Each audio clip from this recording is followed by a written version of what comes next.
అసత్యాలు. నిజంగా చిరంజీవి గారు గడ్డి పెట్టాడు కాబట్టి సరిపోయింది.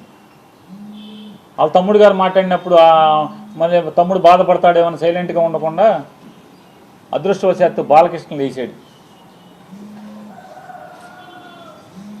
బాలకృష్ణ లేచి అంటే బాలకృష్ణకి బాధ ఏంటంటే ఇప్పటికే చచ్చిపోతున్నాడు బాలకృష్ణ.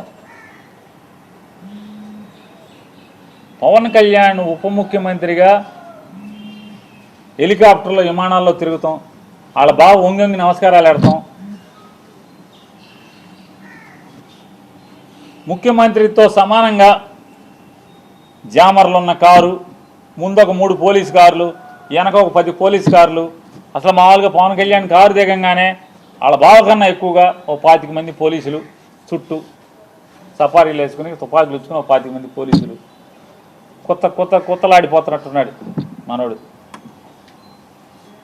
మామూలుగా ఉడుకుతున్న అన్నానికి అడుగుని చెగలేపితే మామూలు పొంగు వచ్చినట్టుగా లోపల మ్యాన్షన్ హౌస్ ఫుల్లుగా.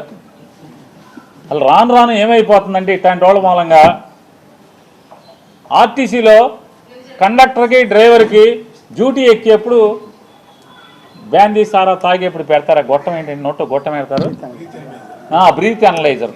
ఆ బ్రీత్ అనలైజర్లో అసెంబ్లీ గేట్ కాడ కూడా తలుపు కాడ కూడా పెట్టాల్సిన పరిస్థితి వచ్చేసింది. రాబోయే ఇక మామూలుగా ఇట్లాంటి వాళ్ళు ఉంటే ఇక అంతే కదా, ఏమవుద్ది. అసెంబ్లీ తలుపు కాడ లోపల తలుపు తీస్తారు మామూలుగా హాల్లోకి లోపలికి వెళ్ళి అక్కడ బ్రీత్ అనలైజర్ పెట్టి ఎమ్మెల్యేలను కూడా లోపలికి పంపించాల్సిన పరిస్థితి వచ్చేసింది కదా. తప్ప తాగి కళ్ళు నెత్తికెక్కి మాట్లాడతాడు. సైకో అంటాడు.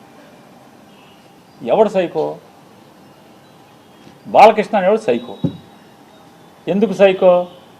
పవన్ కళ్యాణ్ హోదాని ఆ వెలుగుని చూసి ఏడవలేక సైకో. నువ్వు సైకో. ఎవడికి సైకో? మాకేం సైకో? ఏం చేశాడు సైకో? సిగ్గు లేకుండా నేను కలవలేదని చెప్తావా? రోజు పురాణాలు నోట్లో ఒల్లి వేయటం కాదు, బట్టి పట్టం కాదు, వేద మంత్రాలు బట్టి పట్టం కాదు, దేవుడి పద్యాలు బట్టి పట్టం కాదు. నాలుక మీద పురాణాలు, ఉపనిషత్తులు, వేదాల్లో ఉన్న వాక్యాలు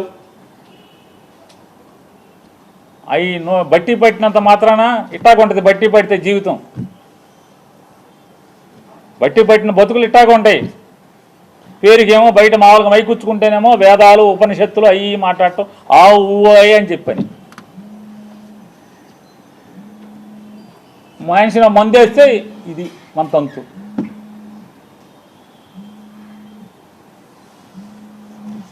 కామినేని శ్రీనివాస్ చిరంజీవిని పొగుడుతున్నాడు.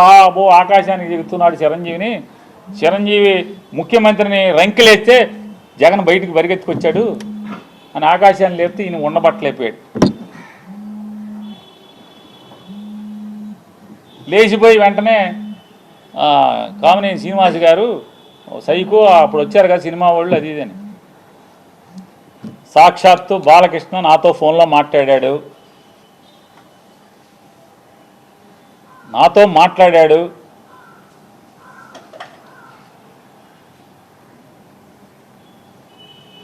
మాట్లాడాడే చెప్తున్నా.